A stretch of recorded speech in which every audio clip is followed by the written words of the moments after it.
Welcome to CCRPG, where we open up our virtual table and play games with some good friends.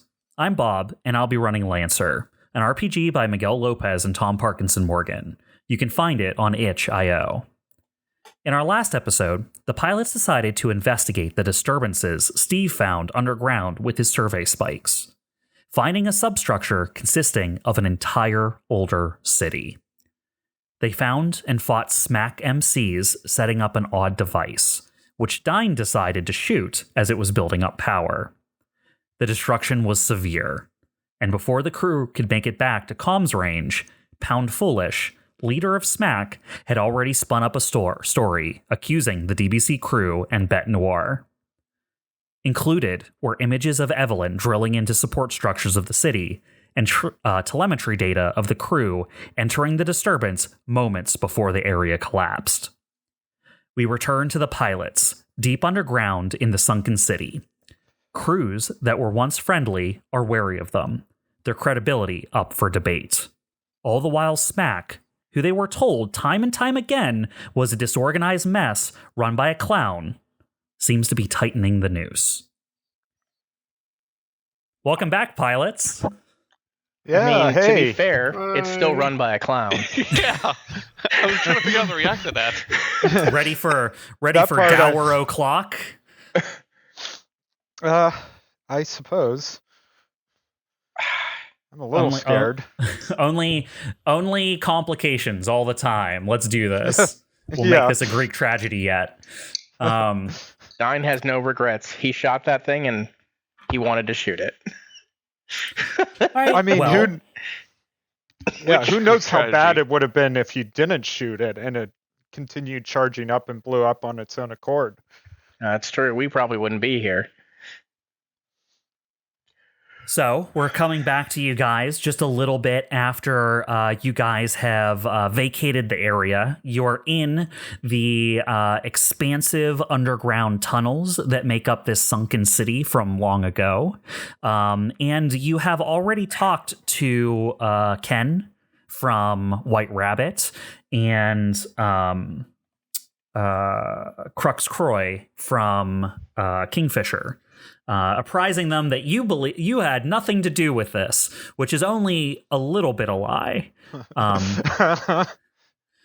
wasn't me, officer, I swear. But yes, you guys have just pleaded your innocence, and it seems like they want to believe you, but the evidence against you is making them doubt, and it is hard to convince anyone to do anything against SMAC while they seem to be holding these cards. What are you guys planning on doing next?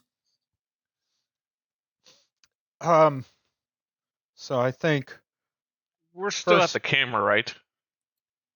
The camera is nearby. Okay. You guys are not actively up there, but you've identified where it is. Last session, we saw you guys examine it, kind of like fly up to it, see if you wanted to mess with it.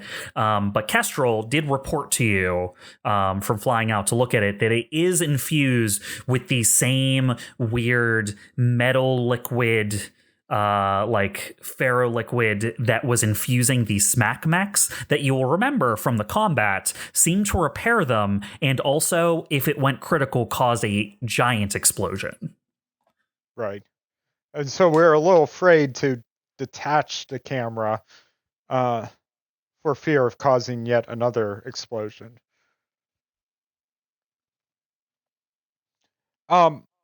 I think we're still kind of maybe discussing that a little bit.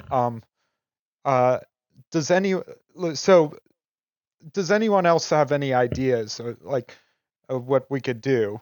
Because one thing the other factions are looking for is evidence, and maybe if we can show them that SMEC is using this weird, green goo technology or whatever it is, that could be something that would pique their interest. What's the other pirate crew? Bête Noire? Yeah, Bête Noire, who also Why don't we is talk gain- to them? yeah, and We should talk to them. they were framed for this as well by Pound Foolish, so maybe they'll have more of an open ear when we talk to them. At least we have something in common. Yeah, I mean, they're more likely to like us than the other guys whose team I'm forgetting already. Smack. Polish. Smack, thank you. That said, I don't Astro. have... Yeah, go ahead. What does it sound like when you get a connection request from an unknown source? It's that noise in Law and Order, like in between scenes where it goes... Dun dun. Yeah. I wanted to imagine it as that like really, really early cell phone ringtone. Yeah, the Nokia. Yeah, is that what it is? Okay. See, before I said anything, I had that in my mind, which is funny that you went to the same place. Yeah, I don't know. It just seems very Astro. Astro, you hear that noise in your cockpit as you're having this discussion with your comrades. The Nokia phone? Yes. Someone snuck it in here. I'm like, no, wait, where's my Law and Order? Dun dun. It's the only device that can survive re-entry. Nokia, so indestructible. Yeah. It's around thousands of years in the future. So this is the part where we already mentioned we were sponsored by Nokia. No, because we're not. We could. If you're getting sponsorship money that you're not telling me about, I will strangle you. I'm telling you right now. So Todd, It's Nokia and UMD. You get a unknown connection request, a secure connection request from an unknown source. Hold on, guys. I'm getting some sort of message here, or some request for a connection. I'm going to take it, and I'll have the line open for everyone else to listen. Right? You answer then? Yeah. On your screen appears a very dangerous and deranged looking clown's face. Does it look like Pound Foolish? It's Pound Foolish. Oh. You must be Astro Jamin. You must be Pound Foolish. Yeah, my reputation precedes me a little bit. Hardly. I didn't know about you until I took on this mission. That's okay. I don't expect you to be tied up in pirate politics. Movie star. Looking good, he winks at you. Yeah, like the makeup. Thank you. I work hard on it. I could tell. Well, we could sit here complimenting each other, but I suppose you had a reason for calling me. Yeah. Turn yourself in. Oh, yeah, I don't think I'm going to do that. Why not? Because I think I'm more interested in finding evidence that you framed us and you were behind the explosion. He laughs a little bit and goes, that's a funny joke. Listen, no one is going to blame you. Everyone here is a criminal. And we understand you take jobs. You're a little mercenary outfit.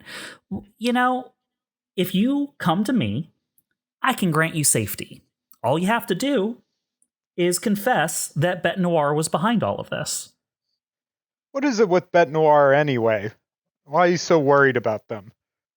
Well, look at all the destruction they caused. That wasn't them. That was you.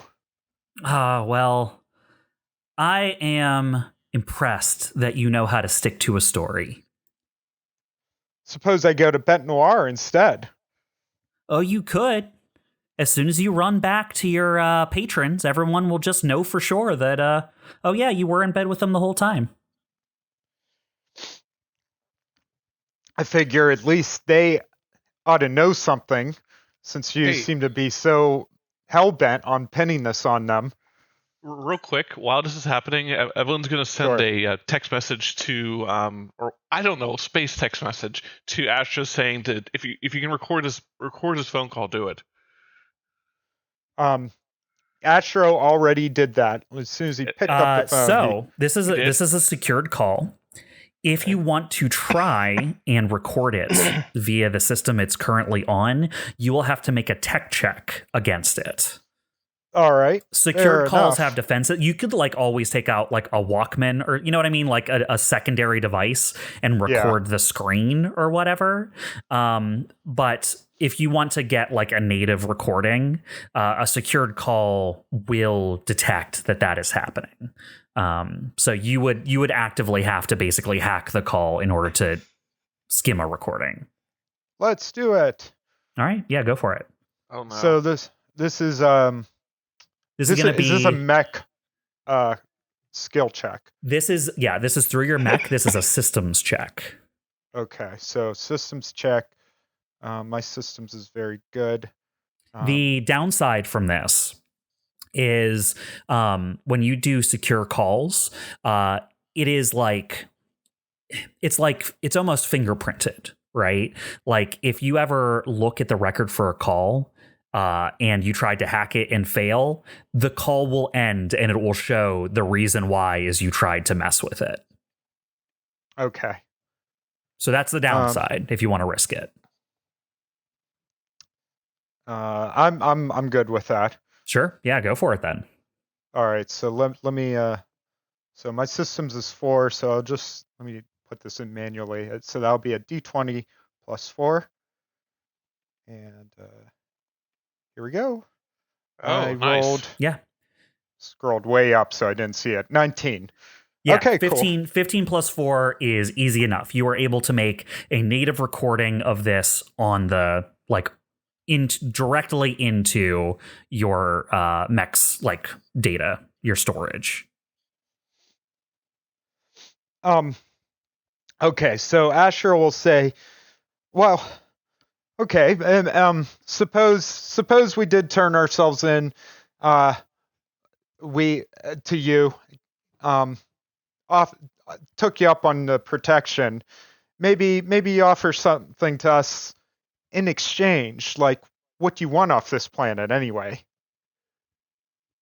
We're here for salvage, just like everyone else. No, you're here for something more. More salvage? You staked out your claim in the political and commercial provinces where you could have found much better valuable salvage elsewhere. I resent that. I think that I picked a perfectly good spot, thank you. All right, you can play dumb if you want, but you have to give us something here. Do you know how much if you find certain notarized documents that you're willing to sell back to the government, they pay a hefty finder's fee for any originals. You know, before, it wasn't really that profitable. That's why we usually overlook that kind of stuff. But we got an appraiser recently, someone who's good with that kind of stuff. So yeah, actually, commercial and government districts actually bringing us a lot of money. Who's this appraiser? Oh, a new advisor I pulled into the payroll. Donahan? Yeah. So that's what he's there for. Your government contact. I'm sorry, you broke up for a second on my end. What was that? I said, so that's what he's there for. Yeah, I got a new advisor. He's an expert in all this stuff that I don't have any business with. And, he when he told me this was a great area and he'd be able to make me a lot of money, I told him to prove it, and I'd kill him if he couldn't. And so far, he's been doing a good job. Been bearing out on that promise. Can't complain. But we're getting away from the original conversation here, movie star. If you come over to our crew, we'll give you some safety. You just need to tell everyone that Bet Noir was in on this. Turn evidence on him. And you know what?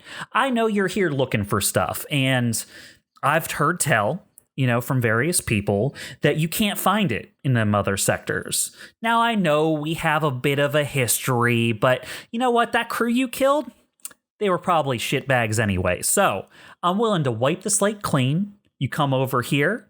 You have a nice safe space to turn evidence on your devious bosses.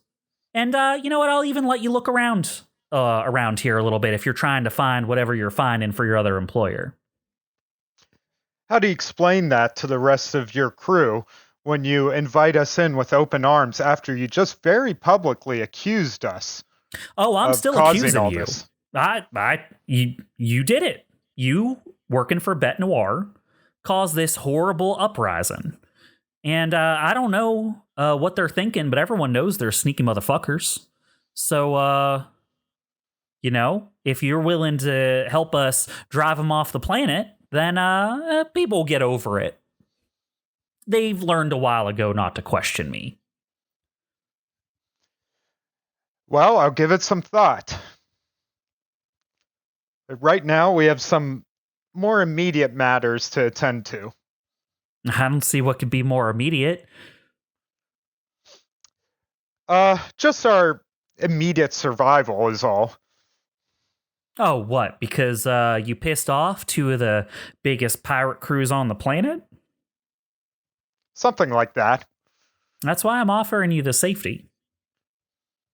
Like I said, we'll give it some thought. All right. All right. Well, and I'll just end the connection. Power move. Okay. I won't even say bye. Or have a nice day. Oh, that's ice cold, Astro.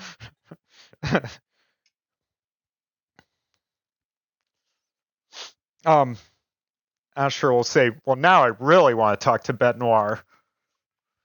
Yeah, heck, we got. You did get that recording, right?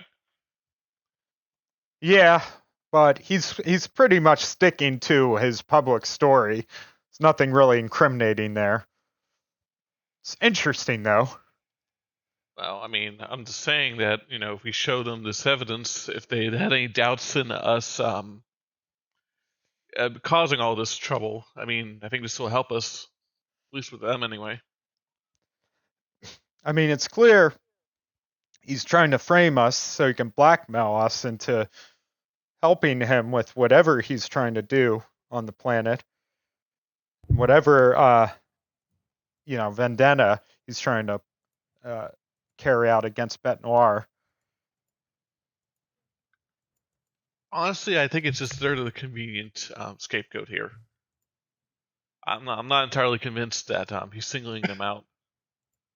Well, we're the convenient scapegoat and Well, a pawn yeah. in this whole power struggle between the four factions here. That seems right. I mean, it feels like.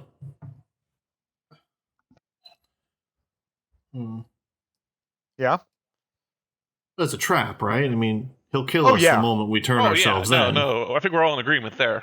No, I have no intention of going over to Smack. I'm just buying time. Okay. I wonder if his advisors advised him to call us. Maybe. I still have the feeling that his outside consultants are the real ones calling the shots here. Probably playing to his ego, making him think that he's making the moves, but from everything I heard, this kind of planning, whatever they're after, this goes beyond Pound Foolish's normal, tactical thinking. So you're saying is you're playing him like a fool, like a clown. I guess you could put it that way, yeah. What about the DBC? Think they're going to go after that next when we don't turn ourselves in? I know it's not in their territory, but they'd have enough reason to question or encroach on it, I suppose, right? Yeah, I don't know if they'd want to risk all-out war, but I don't like the DBC being out there out of our control and in danger. I don't know what White Rabbit plans to do with our ship. I mean, it's kind of hard to put it, but I mean, where else can we put the ship? You know, if we put it, I don't think we can really move it without causing any kind of trouble. Well, I assume there's about a whole squad of White Rabbits surrounding the ship right now, making sure they don't make any exits.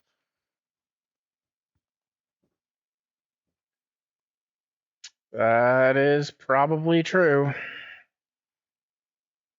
So There's we may nothing not we be can able to really move it. do about the DBC at the moment. Yeah.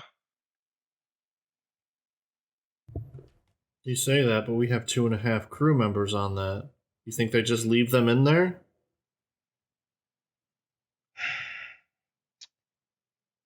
Probably not. I mean, maybe. It may just be better for them to leave them on there and ground the ship, but I don't know what we can really do at this point, because the moment we pop up in White Rabbit territory, unless we're giving up, I don't see if we can even make it there.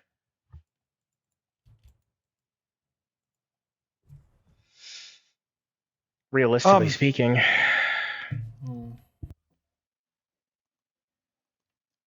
I think the first thing I'd like to achieve is maybe fixing up my mech a little bit. That last engagement did quite a number. Dyne will kind of look up at the camera, because I assume that we're there, but not in its sight. He's like, we should probably find an area where they don't already know the path, at least. Yeah. Yeah. Yeah. Let's get settled, try to, patch up, and then we can ponder our next move. All right, so you guys are going to try and find a place out of the way that is maybe off the path you took to get here. Mm-hmm. Yeah, something kind of secluded. Okay. Off the beaten path. This is a large, underground city. A lot of the pathways that stretch off in various directions are roads, right? Or roads or alleys or areas where, there are almost like valleys cut between buildings, right? So as you are trying to find a place that's a little bit more secluded, what I will say is if you do a small little just what's close to us scan in the caverns to see what's the general layout around us. What you'll get is most everywhere is interconnected with everywhere else, except there is a small little turnoff area that has large buildings in it and kind of like a, what's the word? What's it called when a bunch of buildings have a green area out front of them? Do you know what I'm talking about? Like a courtyard? Like a courtyard. Yeah, it's so on the scan of your local area you get, there is one area that's a little bit off the beaten path that seems to go to a couple of large buildings that have a shared almost courtyard area that are differently shaped than the rest of the buildings. All right, yeah, let's camp out there. Okay. And I'm proposing we rest. Well, as you make your way to this area, you realize why it's secluded as you close in. This used to be what appears to be some sort of, what I would call factory or chemical plants. So it seems like it's kind of in its own secluded area in the city. It's not like all the other paths go past it. You have to want to come here, right? Mm-hmm. And it is large in some ways. It's a sprawling, almost looks like chemical refinement facilities that kind of from the outside look like a scaled up chemistry set. There are building-sized vats, networks of tubes connecting various buildings together, scaffold-like superstructures of walkways, ladders, platforms, and covered bridges going between the various buildings. It's obviously that this is like these 5 buildings are a complex of some sort. And these outer platforms and ladders and walkways almost climb along the whole thing like a creeping ivy. And it looms large in these like artificial caverns. These are buildings larger than the buildings lining the streets you've come from. But it is a secluded area. It doesn't you can get your back to a wall, so to speak, in here, where you won't have a bunch of other things coming from different directions at you. Okay. Good enough. As long as there's not some sort of like this isn't the site of some like nuclear meltdown. I say let's camp out here for a bit. Sounds good. You go first. You can be our canary in the coal mine. Okay. So Astro will go out into the little courtyard area. And just set the mech down at like one of the corners by like where one of the buildings starts. Sure. It's like great plan, Chuck. Send the person who has one structure on their mech first. Oh, right, yeah. Hey, nominally our leader and also the most damaged of us. How about you go on a solo mission by yourself over there? Also, the one who pays our paycheck. Yeah. Someone's got, pay your bills. So anyway, once he sets on the mech, he'll get out and start working repairs. Okay. You set your mech down, things power down, but as you're getting out,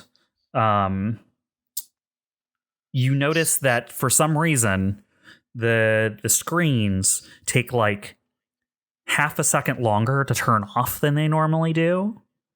It's not anything you would normally notice. It's just a weird kind of fritzy type thing. Like, you wouldn't notice it, except it's like one of those things that you do so often, even like it happens the exact same way 1,000 times. So the 1,001st time when it happens slightly a bit differently than normal, even though it's not that different, it strikes you as odd. It's like you walk up to your door and turn your house key 1,000,000 times. And then one day your house is like 1 inch to the left. And you're like, wait a second, this is wrong, you know? Yeah, sure. He's gonna note that. Well, he'll probably for now chalk it up to the fact that his mech took a lot of damage. And so maybe it's, maybe it's chugging along a little slower than usual. But yeah, interesting. All right, so the rest of you watch Astro successfully work his way in, set down his mech. He disengages from it and begins to set up his work equipment. Yeah, I'll file in and give him a hand. My mech's actually in pretty good shape, so I don't need to do any repair work. All right. Yeah. When Astro actually gets out, like what's it like outside? Like is it stuffy? Like is it easy to? Is it hard to breathe? Is it no? Yeah, it's almost echoey in here. Yeah. Imagine like vast underground caves that have like stalactites hanging from the ceiling. But they feel artificial in a way because that's real stone. That's real stone up there. But the walls are largely built out of metal and support structures, right? So it's this weird combination of artificial and natural space that you're not sure why it was built in this way. Yeah. But I would say it's echoey. It's large enough in here to not feel stuffy. It almost feels like if you've ever been in caves that have like pools and extend out in different directions, it's so big that it almost doesn't feel claustrophobic because the areas you're occupying are so large. Yeah, like one of those big caverns. Right. Like the ones you would go into as a tourist because you'd be like, oh, Right. look, the stalactites have all different colors in them because of the strata and stuff like that. That's the kind of the feeling you get here, but the ceiling is like just stone, boring ass stone. The walls are like metal and plating and stuff like that. It is not a touristy place here. In fact, I would say the chemical refinement plant looming large surrounding you in this area almost makes it feel like even more like it makes it feel even more like you're on the surface than it did being in the rest of the city, because the buildings around you are so large. It's easy to look into an area and only see artificial things and not see any of the cave. Right. Sure. That's interesting. I really wonder, like, how long ago this place was, like, in use. Like a whole nother city down here.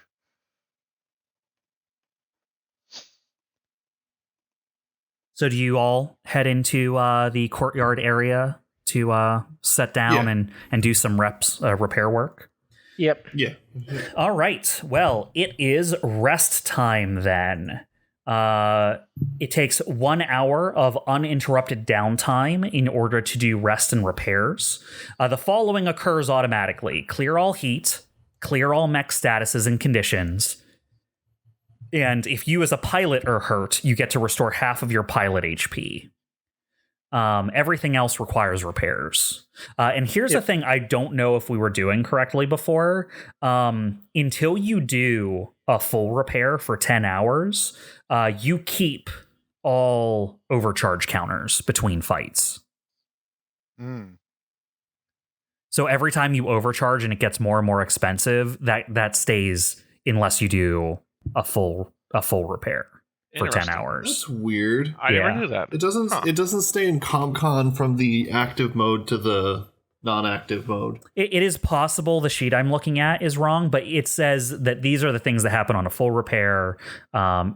Restore mech HP to full, stress and structure, clear statuses and conditions, recover core points, reset overcharge counter, which it doesn't stay under normal rest, regain all repairs and limited equipment uses, and if facilities are available, make a new mech, basically. Okay. But yeah, so you guys are able to rest. You let the heat out of your mechs. Everyone cools down to their base levels. Those of you who don't have a lot of repair work to do can explore or talk or make plans or whatever you want. I imagine Astro will be pretty busy here because mech's pretty messed. So let's go through and decide what everyone's doing with the repairs if you need to use them. So I'll go first. Yep. So I'll just use my 2 repair cap to restore 1 structure. Okay. Yeah, you only have 2 repair, right? Yeah. All right, so you're using all your repair to get that structure back. Yeah. I was gonna ask. Do you want? I have 5 repair cap. I can't talk tonight. Do you want 2 to get in our structure? You can't. We don't have any floating repair cap. Yeah, that was like a special situation when we did. So, repair cap can only be donated to another player if they're repairing their mech from destroyed. Because there's enough like cross parts between different mechs to get a mech from broken down to barely functioning, but the parts and equipment between each mech are different enough that you cannot donate repair cap to another player except for getting it from destroyed to 1 structure. So, like when I blew up my mech in the first mission, in the first mission, that was the exception in that mission. Everyone was able to donate enough repair cap to get you functioning, and then with the repair cap you already had, you got further than just functioning. Also, we all had the same mech during that mission, so that helped. Yeah, that would have made things a little bit easier as well. I do appreciate the offer though. Well, you're on your own. Evelyn does a 180 and walks away. No, I'll still help you repair. She's like, I've got other things to drill. Goes and tries to drill holes in the chemistry refinery plant. No. Let's see what other explosions we can try to trigger here. Anyone else doing any repairs? I am, because I am at 5 HP Yep. and I'm down. I am down a structure and a stress. Are you also down a stress? According to my log from last time, I think. Hold on. I could have sworn. Maybe I didn't. No, I'm not. Okay. Okay. I was going to say, because my record does not say you've lost a stress, but... Okay. I mean, that's better for me. In that case, I'm going to use 1 repair cap to heal to full, and then 2 to just restore my structure. All right, so you're using 3 altogether. Yeah, that still gives me 2. Yep, and you'll have 2 left, and back up to full health, and 4 structure. So you're looking a lot better off. I hate it when you're like at half or even a little bit more, because it's like, do you spend the 1 out of 4 repair cap, or is it like is it worth it to?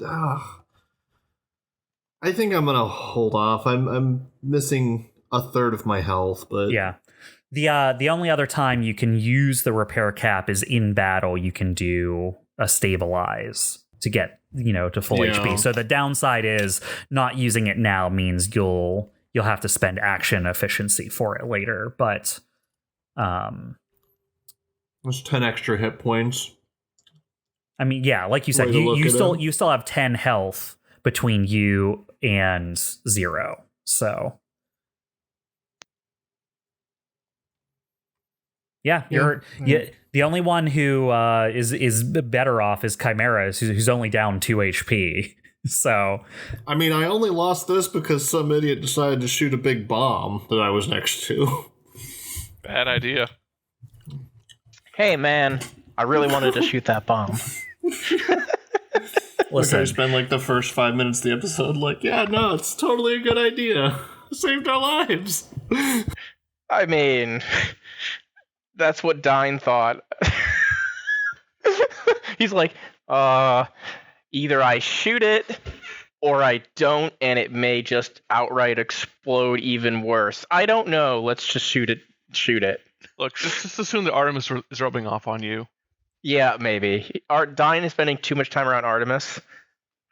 So just to confirm, what are you guys doing as you get here? Chimera, do you get out of your mech? Yeah, I'm getting out of my mech and helping Astro. Okay. And Orion? Orion you're doing repairs, right? Yeah. So Yeah, you would have repairs. had to shut down and get out of your mech. KESTRAL, what are you doing during this time? Keeping lookout. Keeping lookout? Okay. Yeah. Orion, as you shut down your mech, the mech shuts down just slightly slower than it normally does.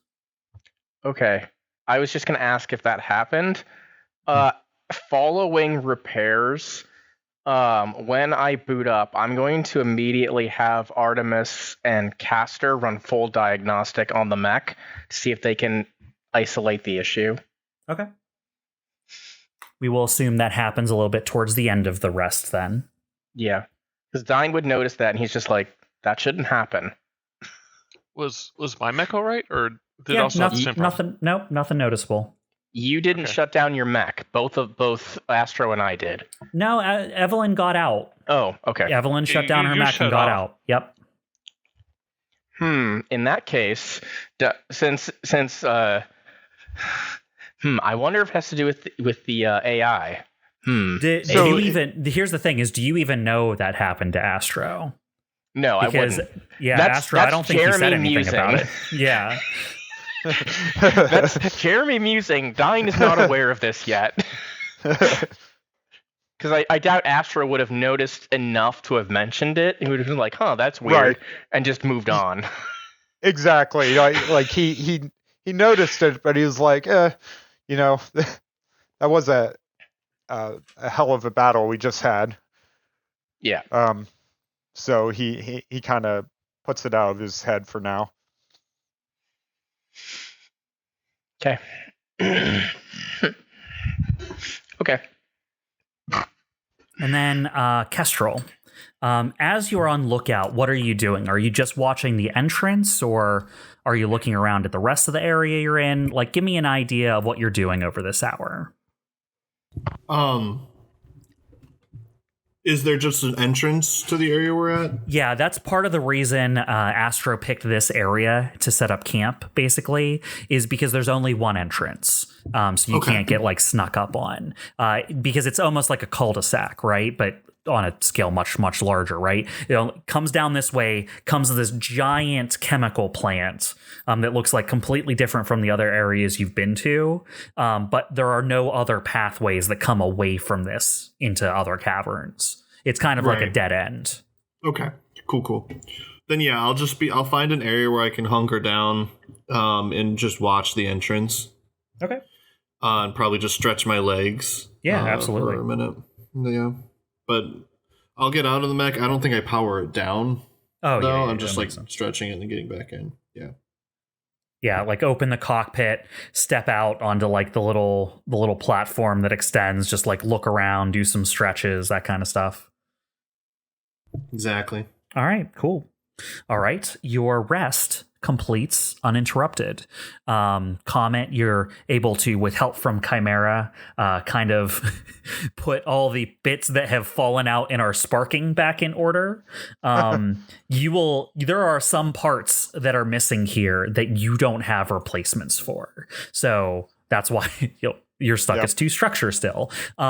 There is some definite gaps in what you would call fully functioning, but as far as you're aware, it has everything to keep going. I believe your autopod is still destroyed as well, correct? I actually have two things that are destroyed: the autopods and my manipulators. Your manipulators are broken too. Okay, let me mark that.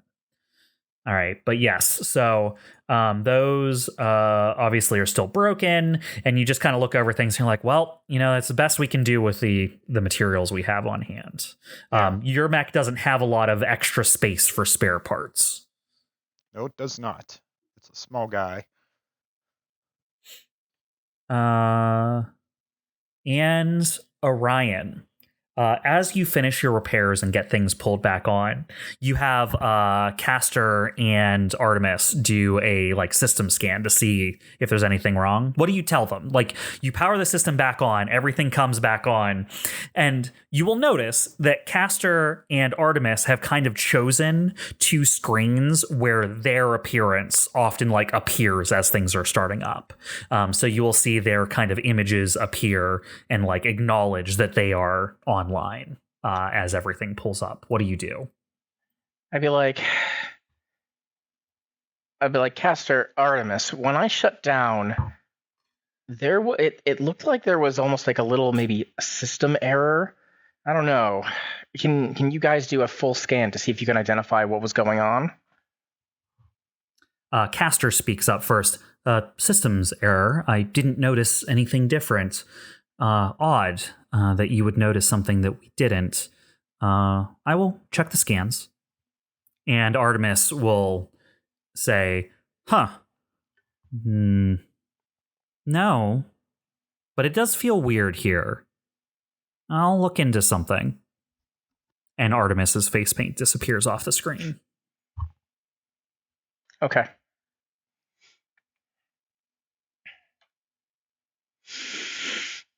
I shall wait for their return, I guess.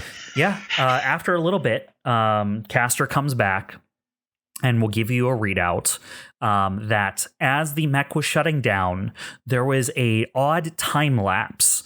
And it basically, Castor gives it to you in weird uncompressed data that is hard to interpret. So I will need a pilot check from you to make sense of this. Okay. Let's see. Pilot check. Let's see what I've Are got. you what level of you have the max level of technophile, right? I do. Then take accuracy on this roll. Okay. Let's see. I don't think... Would investigate count?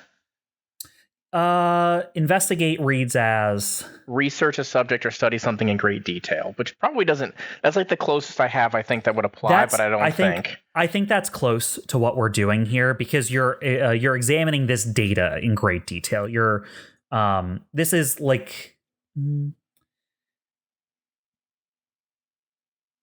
Yeah, I would call this almost a puzzle. It says investigating a misery or solving a puzzle. There is a puzzle of data in front of you, and you're trying to figure it out. I would call that investigate, sure.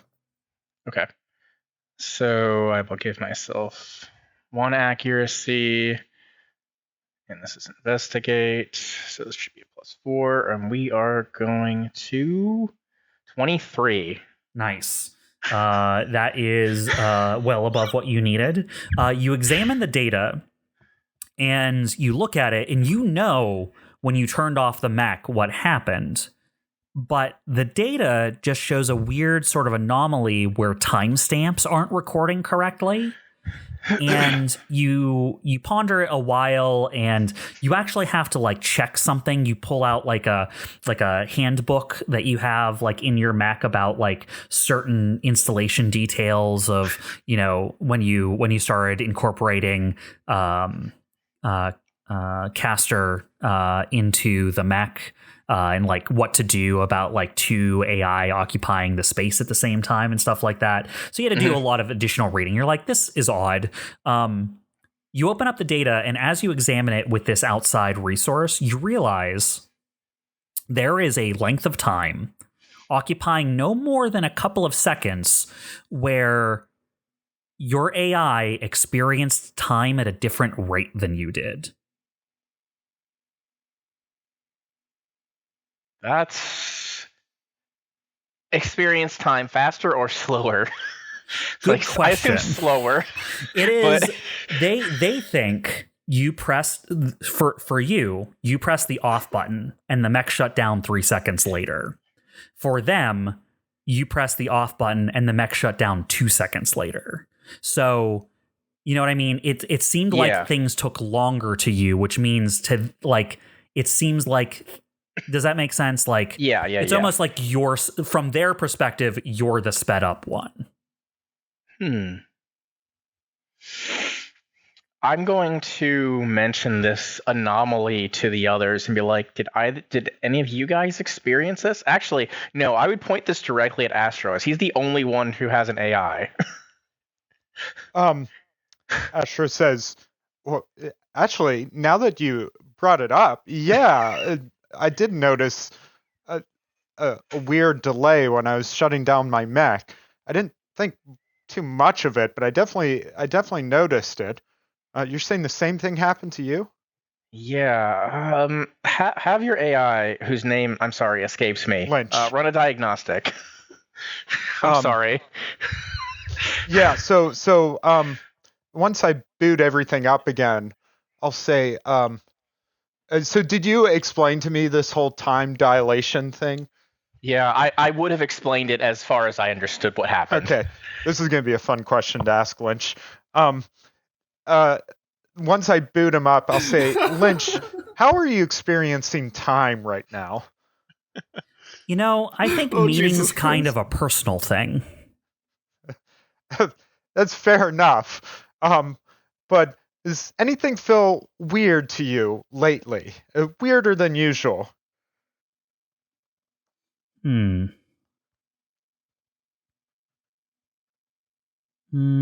do you mean by weird? Weird good? Weird powerful? Weird pure? Weird abstract? Weird beautiful? Weird, I don't know. When I was shutting you off, it took everything like a second longer than usual for all the systems to turn off. Same thing happened to Dyne on his mech, and he's also running 2 AIs. And he found something in the logs that indicate his AIs are experiencing time at a dilated rate compared to how we are. Could you run some diagnostics? Sure can.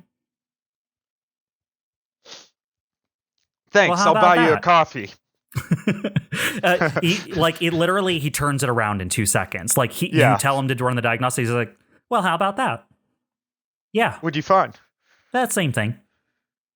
A printout appears on your screen. Yeah. Weird. Keep an eye on any other anonymous readings, if you would. Anything you find, how about anything you find interesting or exciting? Well, there's so many things. It's a little open-ended there. Something above the baseline of what usually gets you going. What about that? Is he indicating something? I mean, he's just a voice, so... Yeah. just keep your eyes open. We'll investigate this further. Does he have eyes? Your third eye. It implies he has 2 eyes to begin with.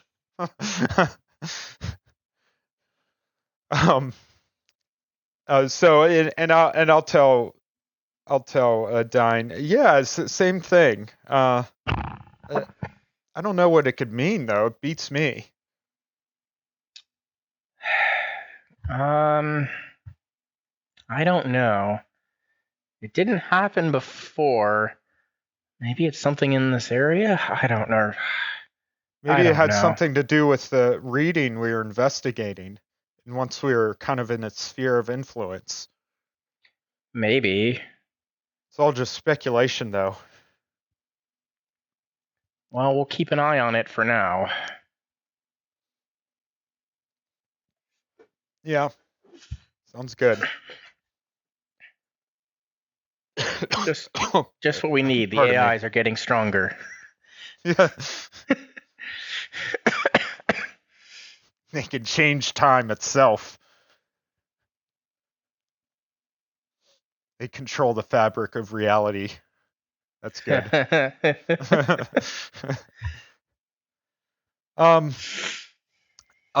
Afterwards, I'll see if I can find Steve, and I'll say, hey, I was wondering if we should risk contacting the DBC again. Maybe we could get you on the line with your wife too. I thought of that. I like the idea. I'd like to do it. She would have contacted us by now. If she could. That's true, I guess. Yeah. Hopefully they're just in a holding pattern.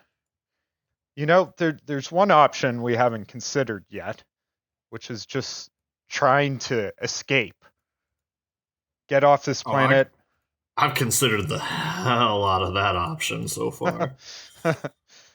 Well, I'm sure all of us have considered it in our own way, but I don't think we've actually brought it to the table officially yet. We may be way in over our heads here. We are in too deep, I agree. But maybe not too deep that we can't dig ourselves out. I think we could leave, but I also think that we've been spending months out here looking for a clue, and the moment we get close to a clue, this happens. Yeah, I agree.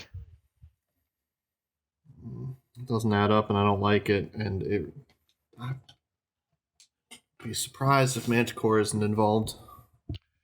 Yeah, I was gonna say, I mean, I feel like this is just the tip of the iceberg, and there's probably more shit to come. All right, well, I just wanted to put that option on the table.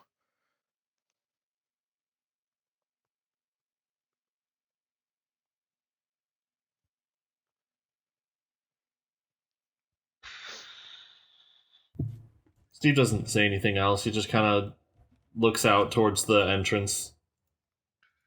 Evelene has somehow produced a bottle of alcohol from somewhere, no one knows where, and she's just quietly sipping. It's from the chemical refinement plant. Shh. It's bright green. No one knows where it came from, Todd. No one knows. Speaking of which, Astro, as you make your way back from going to converse with Steve, because he's more posted up towards the entrance slightly, not at it, but towards it. And as you kind of walking back, you kind of hit something with your foot that's half buried in the dust and rubble. It looks like the corner of like a metal sign. Let's dust it off. You have to shimmy it a little. There's a few heavy rocks on there, but you shimmy it and pull it, and the dust is kind of like shaking off as you're like shimmying it and vibrating it to get it out.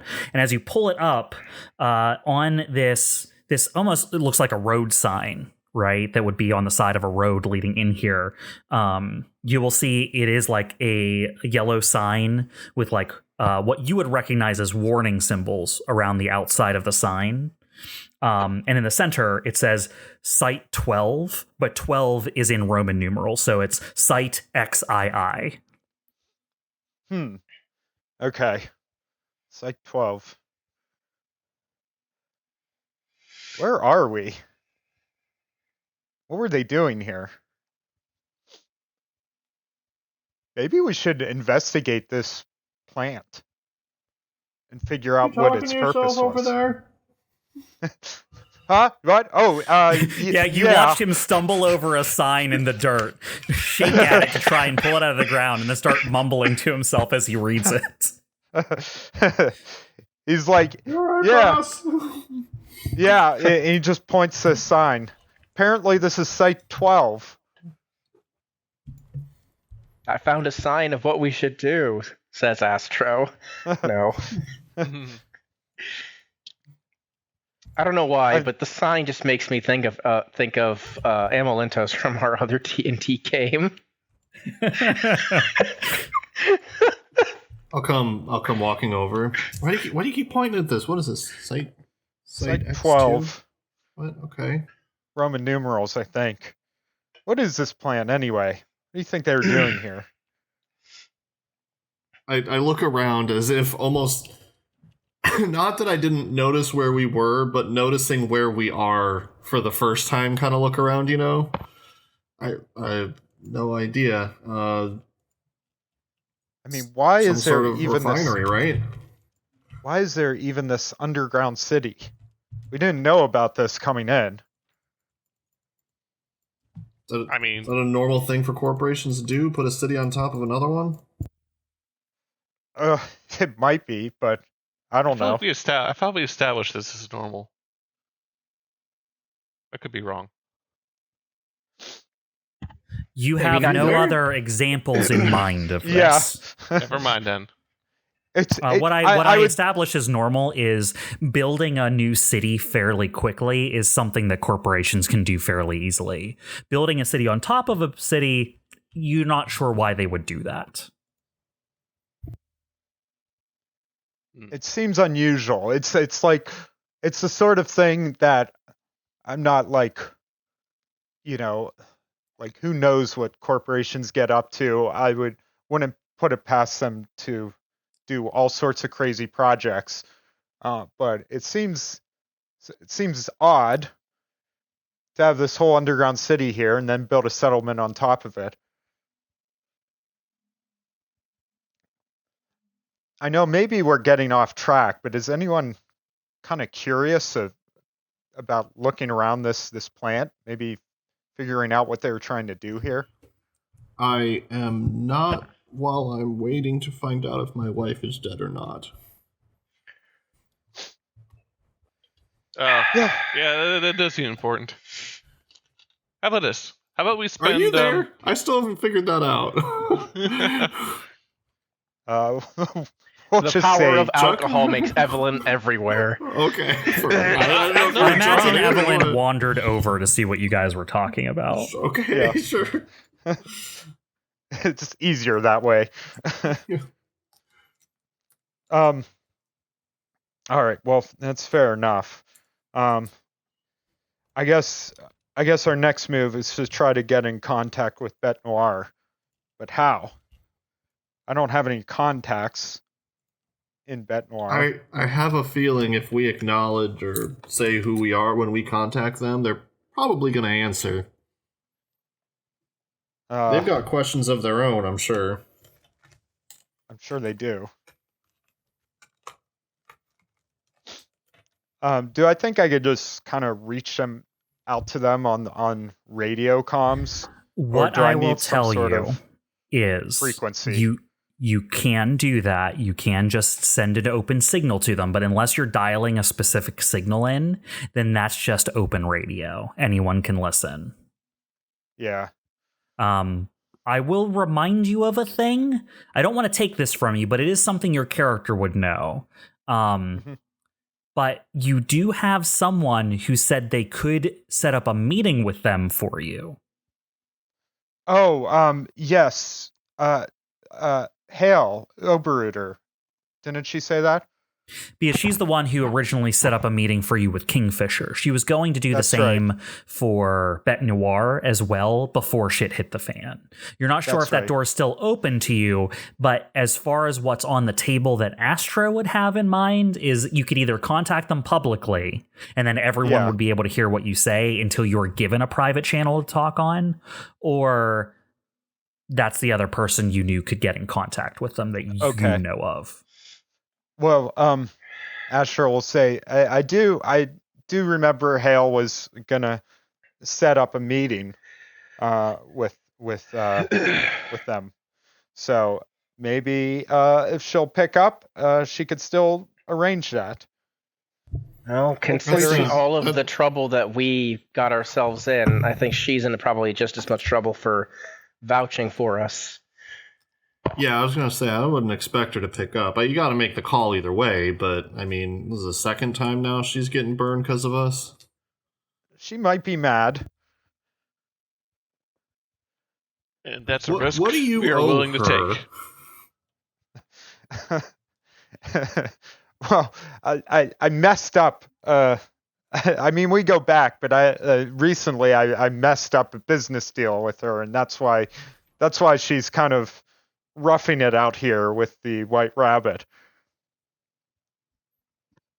And you owe her because... So this is Todd just trying to remember. I think Astro had a drunk night, a night out on the town, where he was getting a damn drink and it didn't go well for him. So he it basically was like you hurt your relationship with an important NPC. So this is the important NPC I hurt your relationship with. You basically ruined. I think I screwed up a deal with her or something. Like she made a deal with White Rabbit to do a job for them, but somehow you screwed it up so badly that she was on the hook for a lot of money she could not pay back to them. And when you're dealing with the pirate crews, your options at that point is come into the fold and join your crew into theirs, basically, becoming part of them, or they kill you, right? It's like, all right, well, you owe us a lot of money. You can't pay us back. We could take you out back and shoot you, or you could join us. So, I'll say to Steve, trust me, listen, she wasn't very happy with me to begin with, and she's already done us a few favors, so I kind of owe her a lot, and here I am trying to call in another favor. That's what I was wondering. Like, for her to be working with us, you've promised her something, right? Like, what is she getting out of this? Well, I think she's hoping she can get out of White Rabbit, and I can line her up some work elsewhere.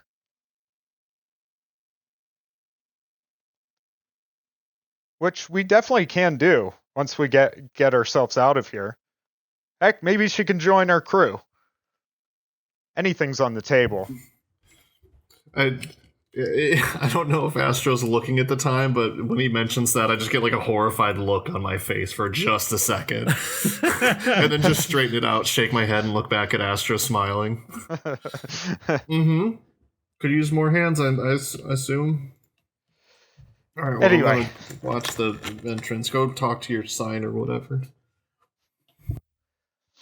Yeah, better call her up. So let's dial her up. All right. You send a call out, and on the other end of the line, Hale answers and just has this like look on their face that is like disappointed and like sad. And no, that's worse than being mad. Looks like she's like almost like head down slightly, looking at you through her eyebrows, kind of like looking up at you. Just like, sure, I see how it is. My dangerous ideas are too dangerous for the great Astro Jamin. Don't want to go to the junkyard and steal some transponders. No, that's too dangerous. It'll get us in trouble. Ooh, look at me. I'm so smart. Well, how did your job go, Astro? I mean, that's a point in your favor. I will concede that for sure. I can't say I expected it to end up going so splendidly wrong as it did. But there we have it. Hindsight's 20/20, I suppose. Surprised you picked up the call. Well, what am I gonna do? I need the juicy goss. Yeah, well, you want to know what actually happened on the ground there? Yeah. Not the story that's being told by Pound Foolish? Listen, I know it's a story. You guys wouldn't have been in contact with me to do all that shit if you were gonna just do what he says you did. Yeah, I'm glad someone then believes us. I'll send her. I think we did take some recordings of our battle. So can I send her like some of the footage we have? And I'll say we ran into some resistance when we were checking out the anonymous reading. And we think they're smack mechs, but they have some weird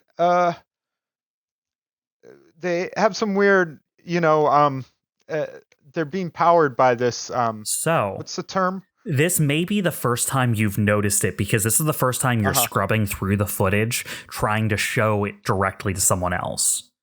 Whenever the ferroliquid appears on camera, it causes an electrical disturbance so that the area on the image where you know it was looks like corrupted data.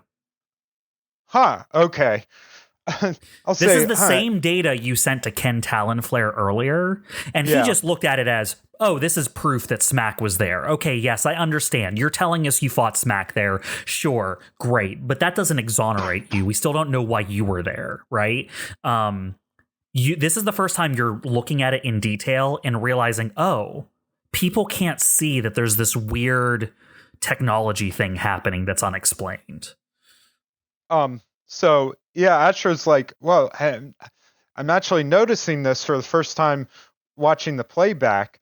But do you see those patches of corrupted footage?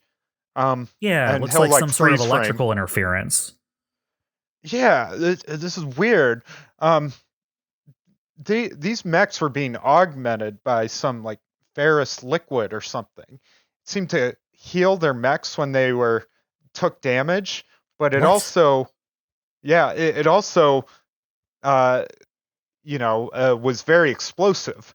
So whenever we brought one of their... Listen, Astro, I've read plenty of sci-fi books, but I'm having trouble believing there's a magic metal healing liquid. I don't know how it works. I'm sure there's a very logical scientific explanation for how all this works. I'm not a scientist. I'm just a movie actor. But I'm telling you what I saw. Out of context, Todd, didn't we have video and pictures? So yeah, if I can, so you can't see the liquid itself, but I'm sure I could fast forward Do to like a part before and where, after. yeah, where the mech is kind of repairing itself. So you scrub back to before it got shot, and then you scroll forward to after the interference. All of a sudden, it doesn't look shot anymore, and she's like, "Yeah, I'm like, see that? Whoa, that's crazy."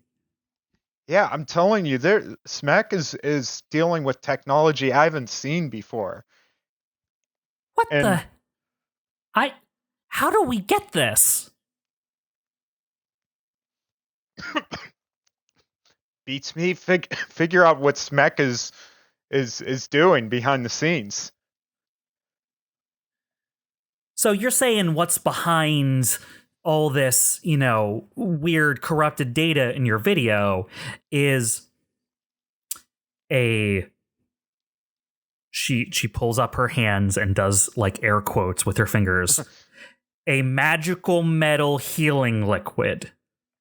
I know it sounds crazy, but yes, and also it doesn't show up on video footage. It's not like an internal repair system. It's not like, arms are switching out repair. Listen, I've seen some crazy mechs do something where it like pulls off damaged plates, and they have like backup plates that rise up from below and like slot in. So are you sure that that's not what was happening? Honestly, I'm surprised no one. I'm honestly surprised no one has mentioned nanobots yet. I don't know exactly how it works, but it is some weird kind of liquid. I don't know what to call it. Maybe it's a fuel. Maybe it's a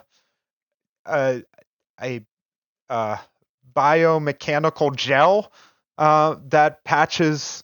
When you say biomechanical gel, her whole face like furrows in like a, I can't believe you just said that kind of way. Like that is like not you're a the thing. biggest idiot in the room. Yeah. Like when Dyne hears this, Astro can't see it, but he does a big face palm. It's like, what the fuck did you just say?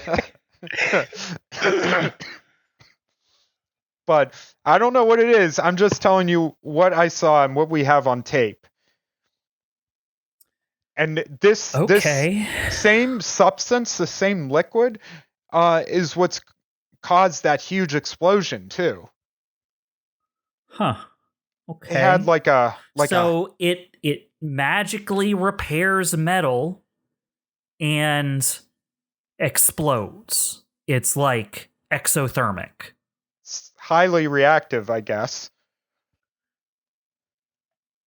When does it explode?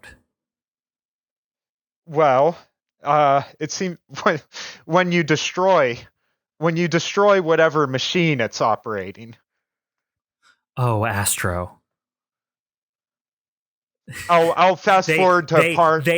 Astro, like you see them like reach out and like grab whatever camera's recording them, and like they pull it closer to their face, so like their face gets larger on the screen. Yeah. Astro, you know what this means? What? Aliens. Yeah, I might be with you on this one. You just described literally the plot of Submarine 5 Galactic Heist. I can't believe I didn't realize that. You're right. It's like oh, it's true what they say. People writing sci-fi are really just writing the future early. I wonder if the director is involved in this whole plot. Oh, it's a book. Oh, there's a TV adaptation about it. There is? Yeah, I wasn't in it, though. I don't care. You see her pull up a second screen where she starts looking for listings of it.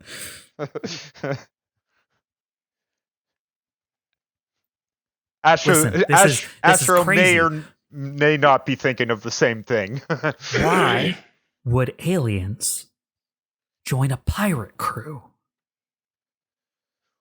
Or why would a pirate crew be using alien technology?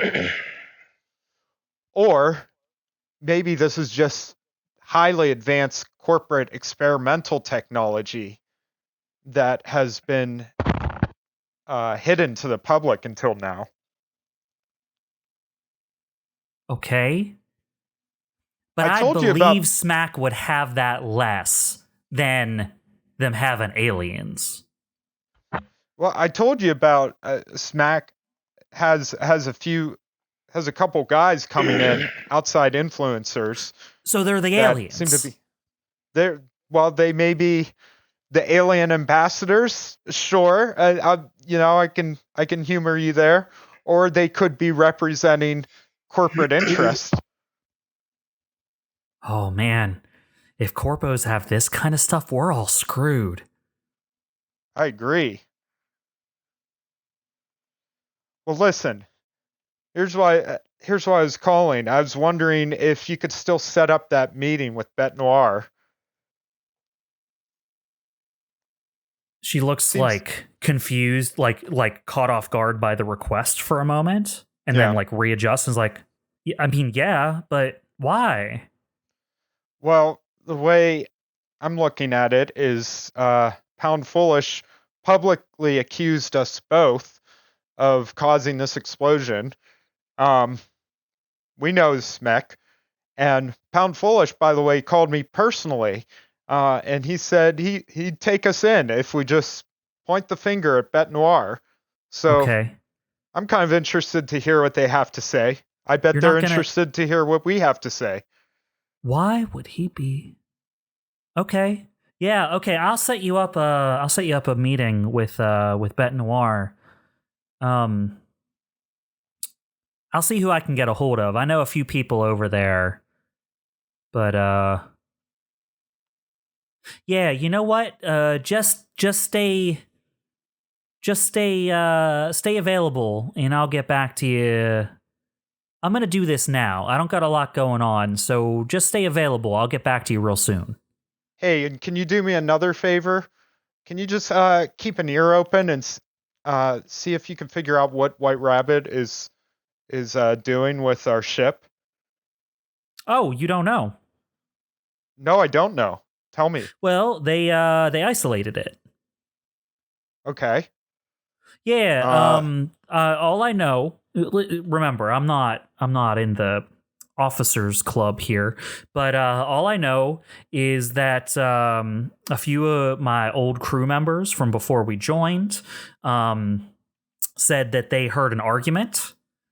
And then all of a sudden, Ken started giving orders to have a couple of MC guards kind of trained on the ship at all times. As far as I'm aware, no one's been taken off the ship, but the whole area's been jammed.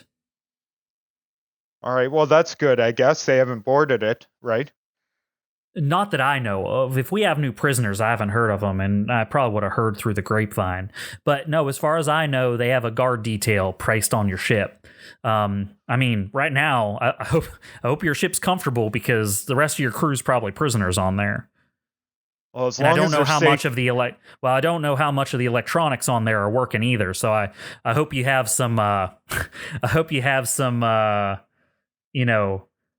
What's it called? When shelf stable. I hope you have some shelf stable food because anything you got refrigerated in there might start going bad. There's plenty Oh, of no. tuna. Oh no, not the tuna. You all laughed, but now who's laughing now? No one. Now because who's the tuna's laughing now? spoiled. That tuna will last us a millennium. But yeah, so as far as I know, they've shut down the area. They have some crew trained on the ship. They haven't boarded it or done anything hostile. But yeah, they've drained the power from the ship. So Well, if you guys were looking to get off planet, you'd probably have to refuel before you could take off at this point. I figured they wouldn't let us just up and leave. But Yeah, they straight up just siphoned your tank. but that's reassuring in the way that nothing else has happened. I think maybe for now, Ken wants to give us the benefit of the doubt, is my hope. And hostages. Well, that too.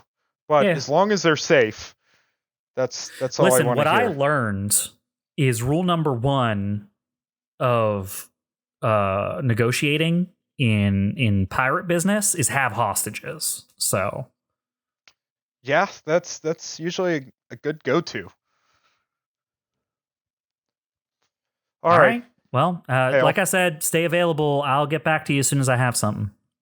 All right. Appreciate and it. And Astro. Yeah. If we get out of this, yeah. Boy.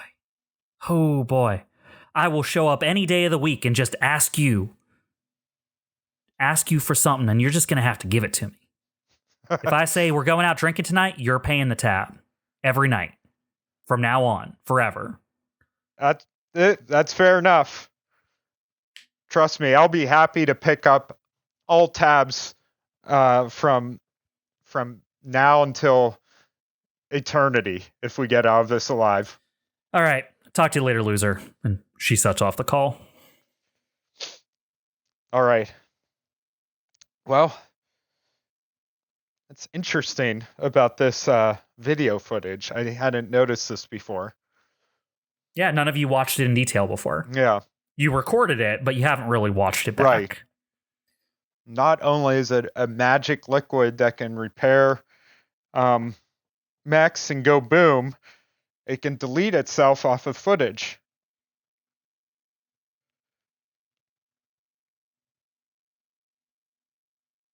Don't know what to make of that. Hell might be right.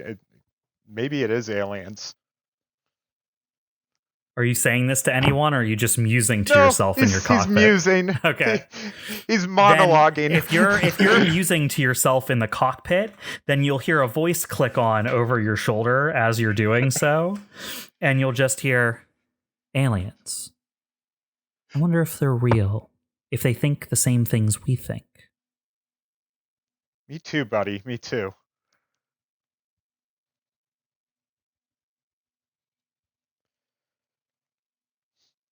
All right. Well, eventually, Astro will just radio everyone else and kind of bring them up to speed. Talk to Hale.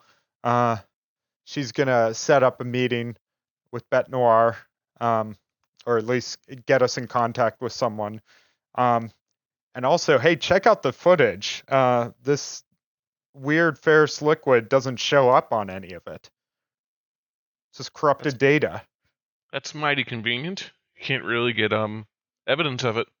Yeah, no wonder Ken wasn't didn't react the way I thought when he sent him this footage. Couldn't even see. He couldn't even see the weird technology they were using.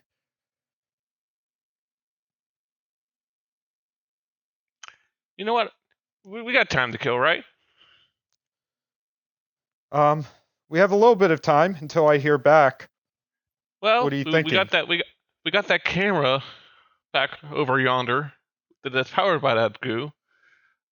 We're gonna take a crack at it, see if we can. I don't know. I mean, we got some ranged weapons. Let's see if we can at least So I don't know, recover it. Yeah, real quick. I think last session didn't I do some sort of hack check on the camera, to see if it was possible to detach it. And I feel like one of the things I discovered is I was worried if I did, the whole thing would explode or something. That is correct. Right? It seems like it has an anti-tamper mechanism that if the unit is compromised, then the liquid will detonate. Much like the mechs you fought. When the mech became compromised, the liquid detonates. Can we do it at range, or it has to be on site? So what do you mean? Can we hack it from 100 yards away? And so if it explodes, no harm done. You don't know. Well, we got time. Yeah. We got time to kill. That's the biggest mystery we got going on that we can actually deal with. I suppose I could go back there. Right. Isn't my subjectivity enhancement suite broken? until I is. can get a special part to repair it. Oh, right. Oh, I suppose we could go back there and give it a try. I mean, I'm open to suggestions. I mean, is there anything I- else you guys I want to am- do? Well, I would like to see if it would be possible to get a sample of this substance. And this is Evelene just real. just taps her forehead. Like, that's the idea. This is real hard evidence we can show the other factions. Unless it like disintegrates as soon as you touch it.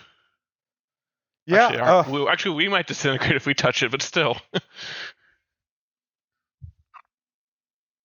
We could take another look at it. What? No promises. My character would know nothing about.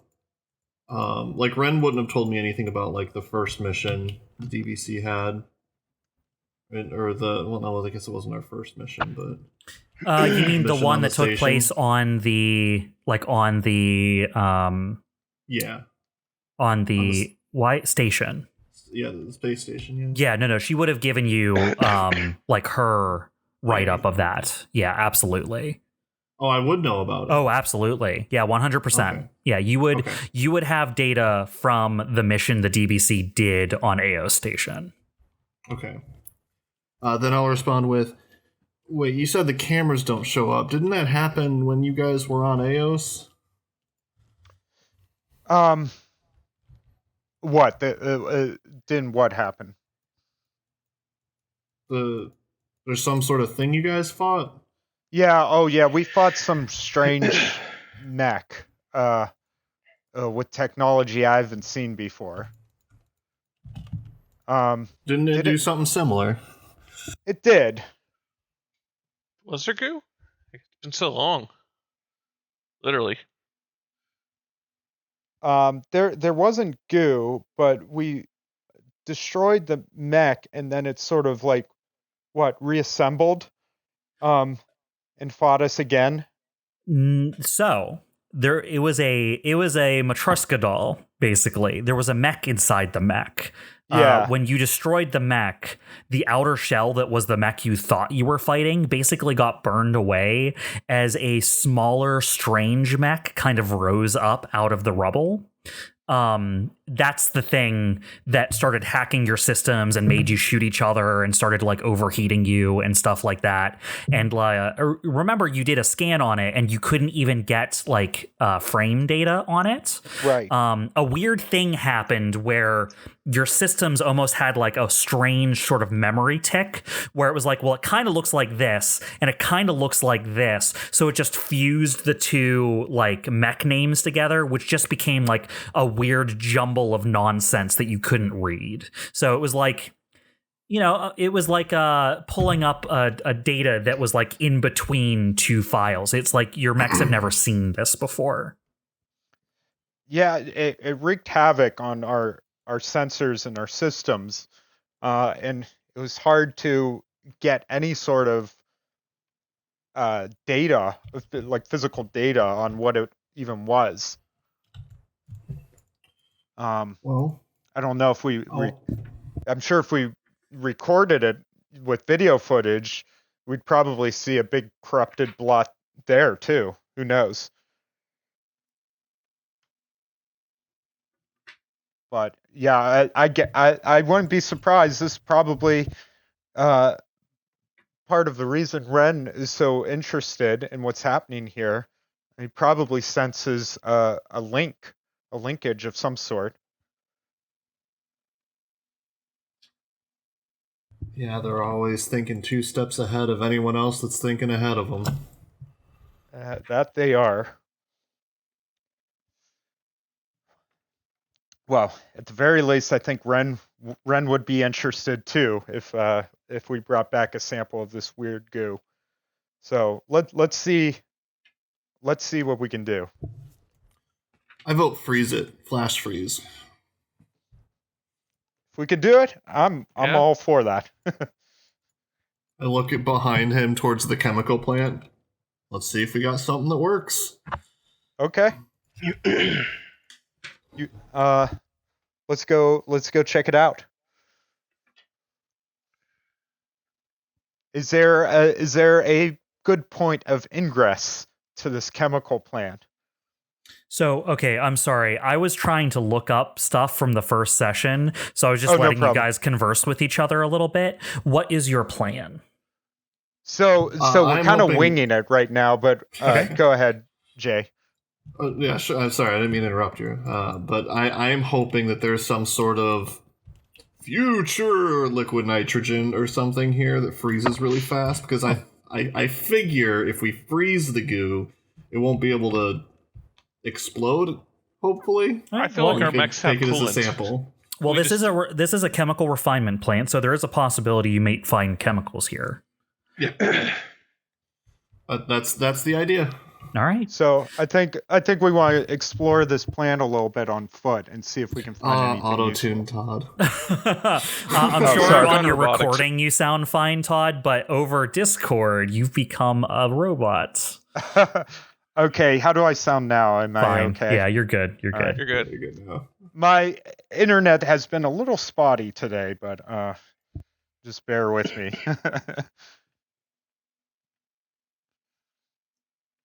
All right, so But yeah, the thing I was looking up, by the way, is the name of the person that you guys faced off against in the first in that first mission. He was piloting that mech. Because I believe wondering about that is that. the first time you guys heard the name Noesis. yeah. They identified themselves as a paladin of the Noesis Mandate. And that was, I think it was Marcus Adius. Marcus Adius. Marthus Adius. Yeah, they were named Mark Tia. Later, they revealed themselves to be Marthus Adius, paladin of the Noesis Mandate.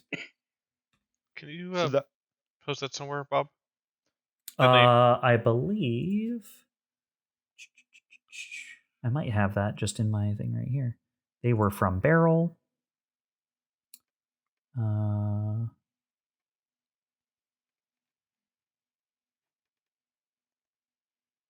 Fog. Mark Tia.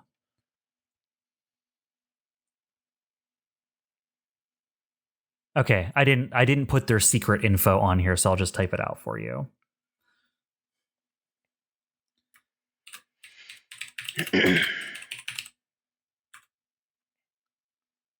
Thank you.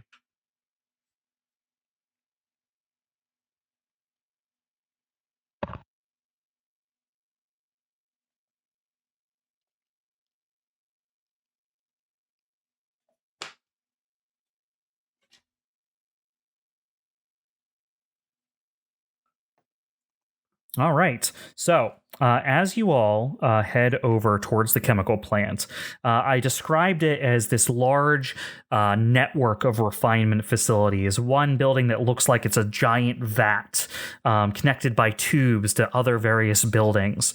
What are you looking for as you enter here? Because it's literally like a giant complex of 5 buildings connected to each other. Sure. Any kind of documentation about maps or what this place is or where things would be stored. Or... Okay, so where do you go? Like what's your approach? Give me a line of entry, egress, and purpose. I mean, front door. Assuming there's some sort of entry desk, right? Like they expect people to come into the front and then hopefully have some sort of data nearby. Okay. About the rest of the building is my first thought. All right. So, are you like riding your mechs closer and getting out by the front door, or are you walking across this area to go to the front door? Yeah, Astro will get out of the mech and walk. But what I'm asking is, like, do you guys like take your mechs to the plant and then get out and go in, or are you leaving them out in like the like open area, like further away from the plant, and then walking towards the plant as people? I assume we can move it up a little, move the mechs a little closer. Yeah, let's keep them close, just in case we need to make a quick Think getaway. think about this as like a corporate campus. Like it's not huge, but you will be a fair jog away from your mechs if you leave them out where they are right now. Yeah. Okay. Yeah, let's get them close to the entrance, so they're within arm's reach. Okay. As you guys get closer to the chemical facility, Astro, over your shoulder, you hear a voice talk to you that just says, the larger ideas are deeper, more powerful, more pure. You find anything? I just feel like things are deeper, like there's other places just a little bit below. Something about this place we're in now make you feel that way?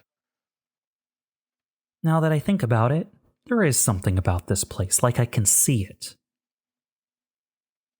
And just beneath the surface is another world.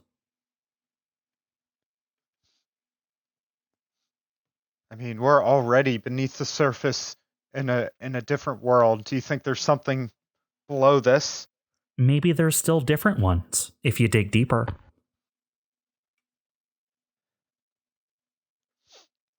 Well, if you go deep enough, maybe you'll start seeing what you're afraid of. You always give me a lot of philosophical ideas to chew on, Lynch. But I also think you're probably hitting upon something weird that exists in this place. And we're gonna figure out what it is. We'll find out what that world is beneath this world. I want thoughts that leave room to dream. I feel like this AI is not going to be gotten by most of the audience of people listening. I'm actually wondering, is this normal for Lynch, or is this Lynch just kind of going... Lynch is I'm not explaining it, but Lynch you can if you want. Lynch is in my head. He doesn't have to be he's just a weird AI. Loosely based off of the idea that David Lynch is a weird director.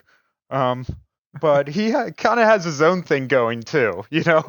He's just he's a heady, out there AI. Yeah, what I've described him as is he is the AI they gave you because they weren't ready to replace your AI when your last one was destroyed. So they gave you one that was a prototype that they were like, this one's a little weird and sometimes says things that concern us. Yeah. So be careful with this one. Be careful. First battle, 3 structures gone. Yeah, that wasn't Lynch's fault. Or was it? 'Tis all but a dream.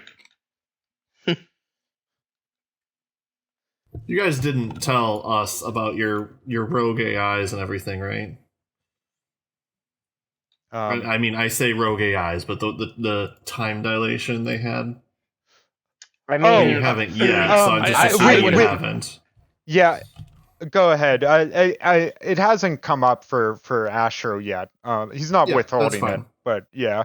Okay, I was just curious if that was something specifically you desperately wanted to get out. If not, then that's fine. I was just wondering. I mean, I wasn't hiding it or anything. I just contacted Astro directly when I found out because I knew he had an AI and you two didn't. Yep. Makes sense. All right, so you guys are able to set your mechs down near the what looks like the closest to a main entryway that you are able to locate. And as you dismount and walk through the front door, you will notice that this front area, for being a chemical plant, has like a fairly almost like an atrium in its front area. There's like a reception desk. There is like a fountain long disused fountain. There's no water running through this anymore.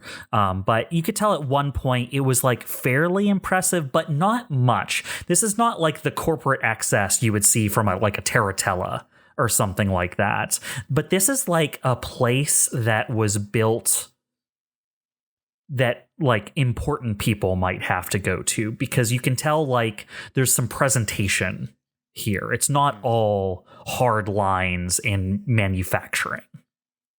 Yeah. So it's not all utilitarian. It's not entirely utilitarian. As you make your way to the front desk, you will notice that basically all of what would normally be records here have been taken. There are no terminals left. Things of value seem to be gone.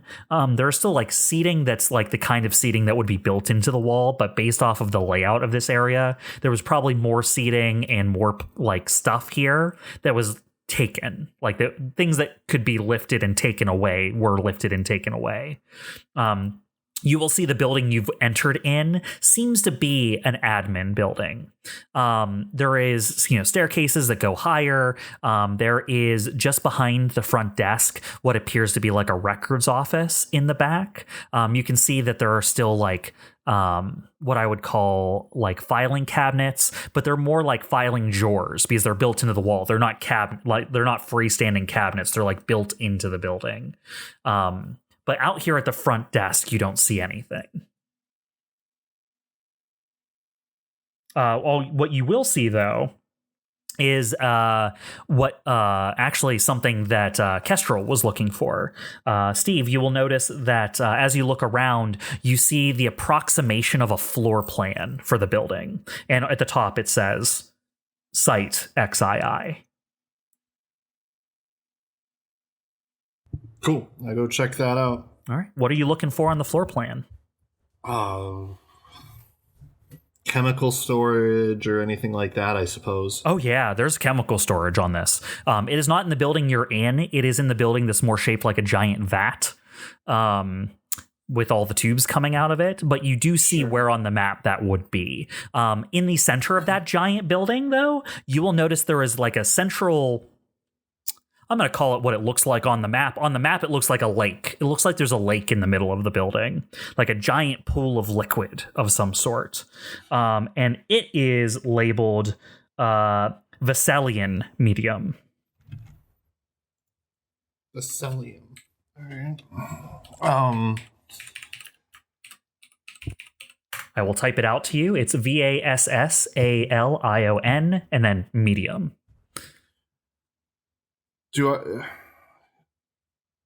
I wouldn't. I'm guessing the floor plan doesn't tell me like what's being stored there or anything. Oh no.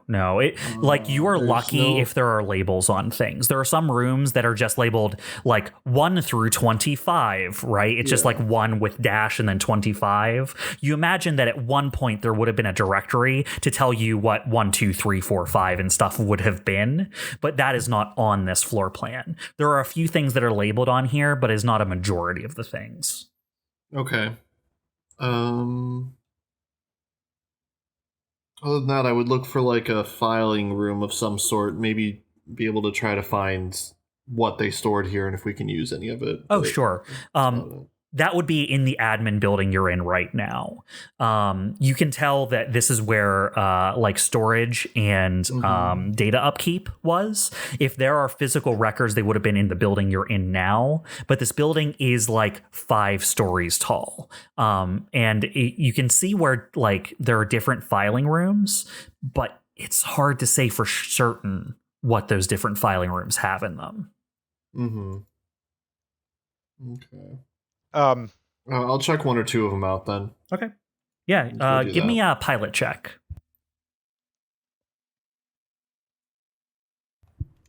Just checking to see if I have anything that works for this. Pulling up my sheet. Not really. It doesn't seem like it. You can always give a flat pilot check. Yep, 6. Okay, yeah. You kind of like open the door of a few filing rooms, and when you see that a lot of the files have been taken, you're like, ugh, like it looks like they've probably taken some of the more important files with them when they left. You go through a few areas, but a lot of it is like de-identified info, or when you start paging through a couple of things that have been left behind, it's like, why do these papers even exist when half of the things on the page are black lines, right? Heavily redacted documents. Okay. The Astro will go up to like sort of the admin desk area. Yeah. I assume they have some sort of like long deactivated computer or terminal there. Those have been taken. Those have been taken? Yes. Okay. It looks like the electronics in this building, at least, have been taken. I see. Okay. Yeah, I was going to see if I could pull out any like sort of storage medium or... The only thing electronic in here, and keep in mind it is unpowered in this building, right, is that in the like small filing room behind the front desk, there is like something that's built into the wall that looks like a screen, but it is powered down, so you're not sure what it does.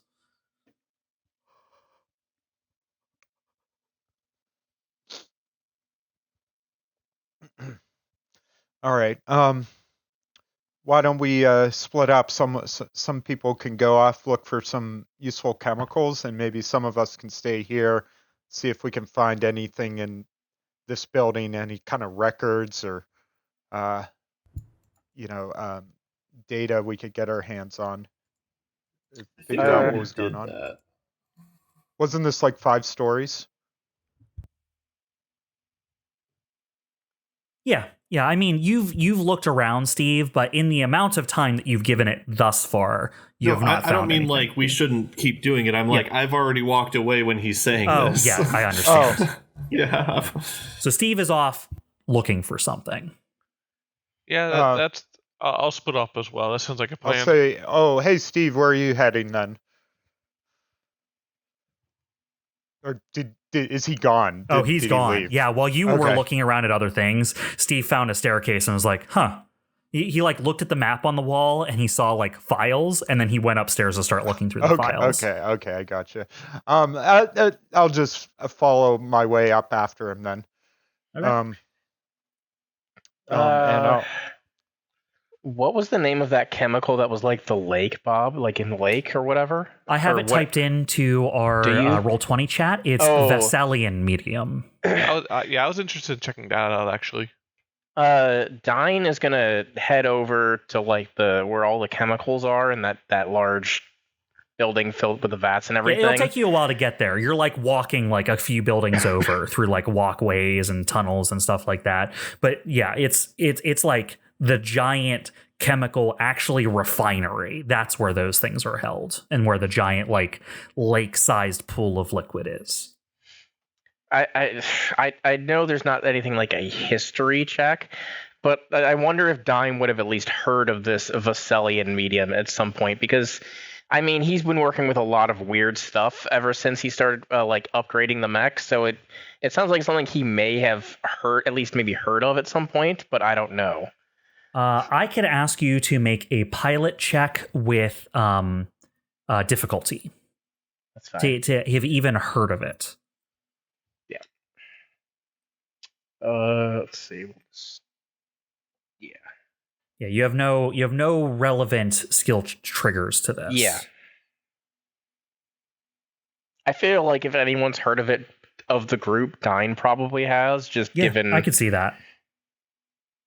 Probably not, because I rolled a 7. 7.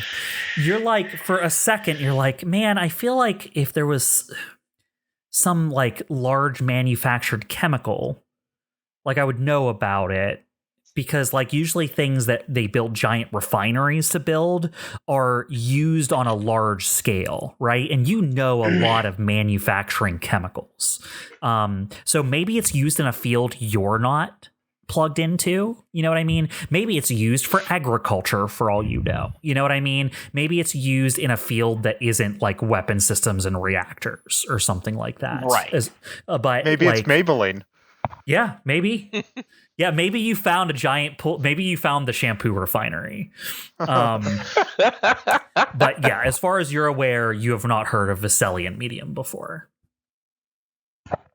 Dyne will just make a mental note. He's like, when I get back to the mech, I'll have Caster review the databases for any mention of it as he walks to the chemical refinery. All right. So is that where CHIMERA is going as well then? So are the two of you going over to the refinery? Yeah. Okay. So the two of you are going over to the refinery. Steve, I imagine you're upstairs, like disappointedly looking at like a bunch of bullshit papers that are useless as Astro would come upstairs and find you. Anything good?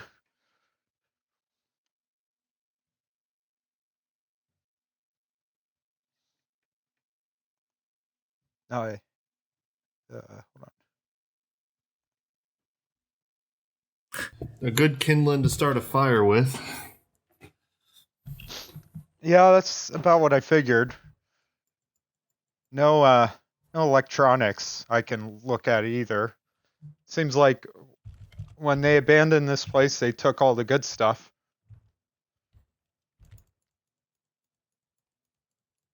Maybe we're not going to find any chemicals here then. I just say we go straight to the storage facilities. Maybe not the refinery, but where those pipes lead to. See if there's even anything in there to pump into them.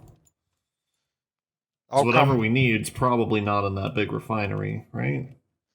Well, seems like Evelene was talking about maybe, and Dyne, we're talking about checking that out. So good. Let's check out the storage areas. So you're looking at the like feed areas that are sending things to the central area. Mm-hmm. Yeah, absolutely.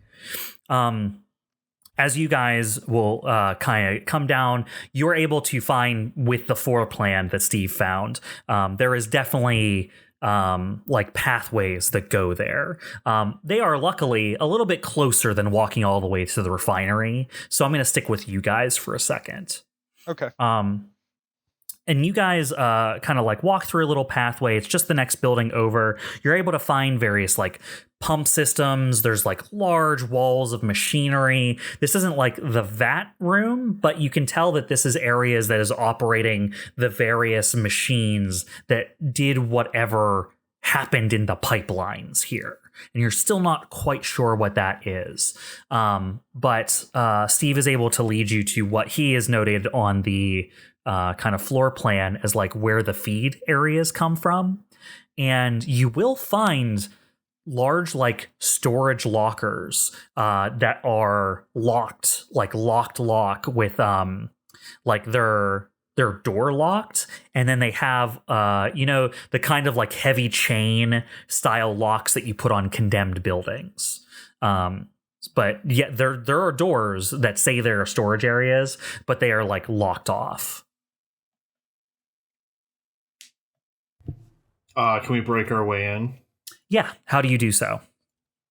I mean, depending on the lock, I assume my gun would be able to break it. So these are like condemned government building style chains. This is like they wanted to keep people out. So the thickness of each individual chain is like you could do something to get through them for sure. I'm not ruling that out. I'm just saying like a gunshot isn't going to do much to these. And there's not like a single lock on the chains. There is, yes. Okay. What about hinges on the door? The hinges on the door must be built like into the wall, because you can see like where the door abuts the wall. Either the hinge is on the other side of the door, or it's one of those doors that like hinges at the joint where it meets the wall. Okay. Are there any windows? There is a window, but it is that kind of like privacy glass that has so that you can see like a little bit of light go through, but it's one of those privacy glasses that has like the little black lines in a checkerboard pattern that go over it. Yeah.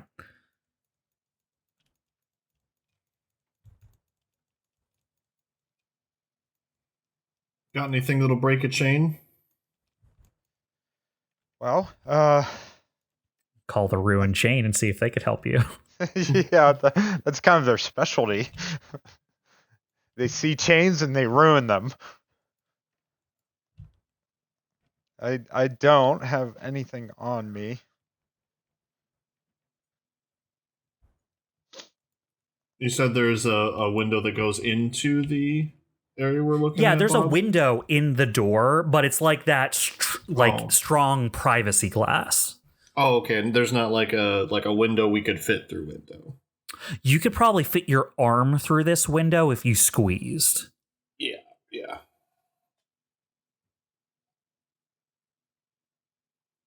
Well, at least we can see what's inside it. I'll try to shoot the window out and then look in. All right.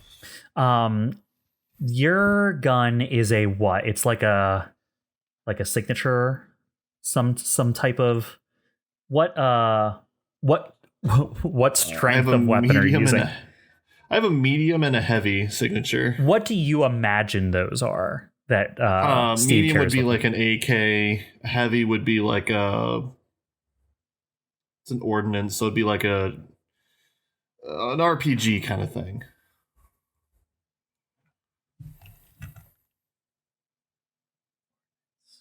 Okay, yeah, absolutely. So you're just gonna take out the AK and try to shoot the window out. Yeah. Okay. Yeah, you're able to fire at the window.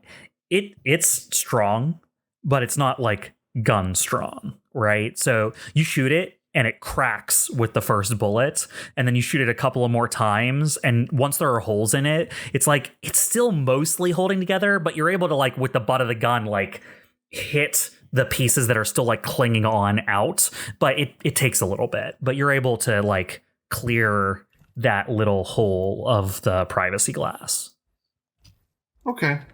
It dawns on me after I've shot. Maybe I shouldn't have shot into a room where there are chemicals that I don't know are there. But that happens, so we move on. Luckily, opposite the window is a concrete wall. Yeah. As you kind of like peer through, you're able to like look to one side and the other. Down the room from where the entrance is a little bit, you see large chrome tubes, large standing chrome tubes that are like taller than you are, right? And there are pipes coming up from the top of those that seem to like network together and leave the room. And you can see a variety of what appear to be shelving down in that area as well. But it's like if you were looking at walking into the room, you would have to like walk into the room and make a left and go down that direction. And that's where it is. Okay. It doesn't...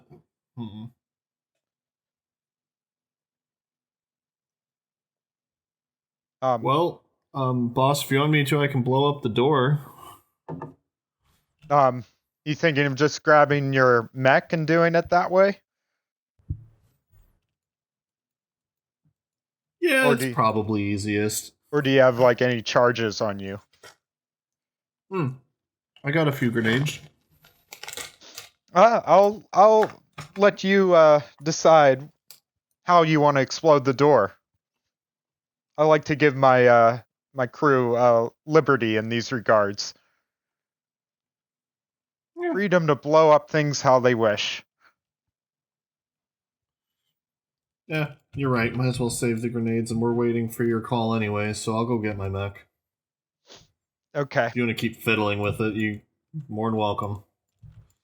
I don't know how to pick old locks. I don't think I don't have any luck, but I'll stay behind and just kind of wander around the building. Okay. Astro, as you are wandering down these kind of like rooms, some with open doors, a lot of them are locked though, that like go to anything interesting. You kind of wander past a few places. I want whatever you think represents for you dumb luck. Okay. So do you mean like It might just be a pilot check with nothing boosting it. Yeah. But I just want to know if you stumble onto something here. So roll me a pilot check. Difficulty is just flat difficulty. But I want to see if you stumble onto something here. Okay. Yeah, I think I'm just. Because you're kind of just bored and wandering. Yeah, I think I'm just gonna roll a flat out d20. So let's do that. Yeah, it's not particularly like looking for anything. He's just kind of seeing what there's to see. Yeah. Rolled a 17. Okay.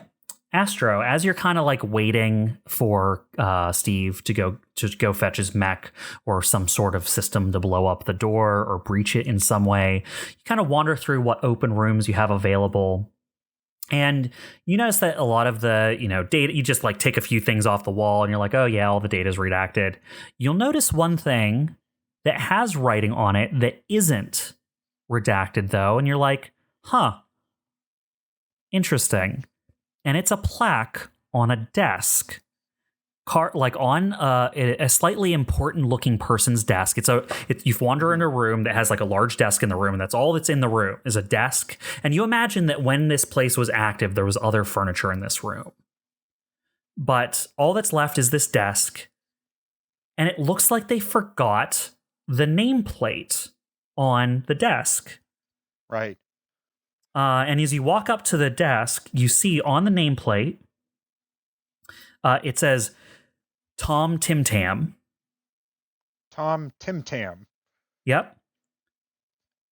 Is this a name I've heard before? Yes. No, I'd be super surprised because I haven't named anyone Tom Tim Tam before.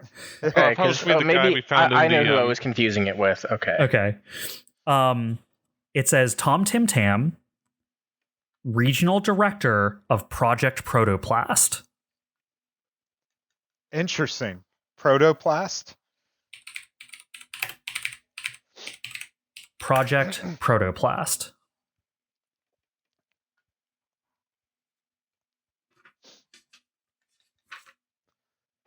Okay. I assume we're all on like kind of like walkie-talkie sort of radio frequency, right? I don't need an Omni hook to reach out to anyone. As long as you're within sensors range from each other, you can still communicate normally. So yeah, I'll kind of say through the radio, I'm like, well, hey guys, I found the name of whatever they were working on here. Project Protoplast. Anyone ever heard of that before? Sounds like a dishwashing detergent. Maybe that's what they're working on. No, I can't think of anything. And as Astro is calling you all to ask this question, Evelene and Dyne, you're just about getting to like the central facility where the giant vat is. And as you kind of work your way in, the area is wide open. You will note the refinement building still has power going. Oh. In fact, as you approach the central area, you meet a couple of electric doors that, sensing your presence, slide open to admit you.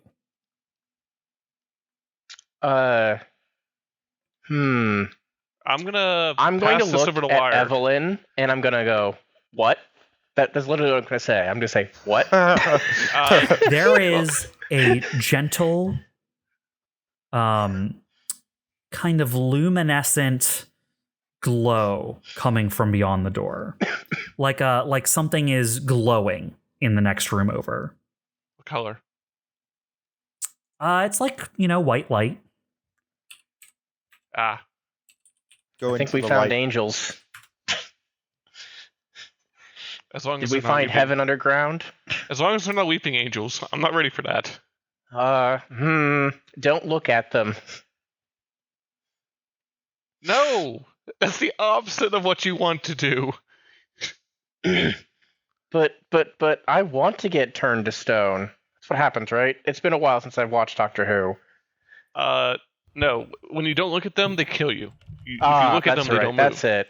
So you're standing in front of a door where there's a glowing light coming from the room. It looks like it's a dull glow. Like it's not like what you would consider like a power source or a light or something emitting it. There's something in the room beyond that glows almost like a swimming pool, reflects light up onto the walls of a building. Before we enter, Eveline's gonna reach for her communication device and say, like, "Hey boys, I think this factory's still running." And then gonna walk through. All right. As you walk through, you enter a giant room, Olympic-sized swimming pool, dwarfed at this. It is like a small lake built into the center of this building, of a gently glowing, viscous white liquid in the center pool, just casting a light up onto all the surrounding walls. There's a weird... you almost look like you're looking at fibers sometimes, as you note that the patterns cast up on the wall are making weird shapes. And that is where we are going to stop the episode. Boys, we may have found the Vesalian medium. I think so. I think so, yeah. All right, Evelyn, go for a swim. Honestly, I was trying to figure out a good way to joke about that. Thank you for doing it for It's me. a fountain of youth. That's how it works, right? Yeah. You know, luck would have it, I have notes on what happens if you jump in. All right, tune in next. Go on. Go on. Tune in next episode, I guess. I mean, we'll find out. So we're going to go ahead and call it there, and we'll see what you guys find in this chemical facility next time. All right. Drugs. Alrighty. Bye-bye. Yep. Bye. See ya. Bye.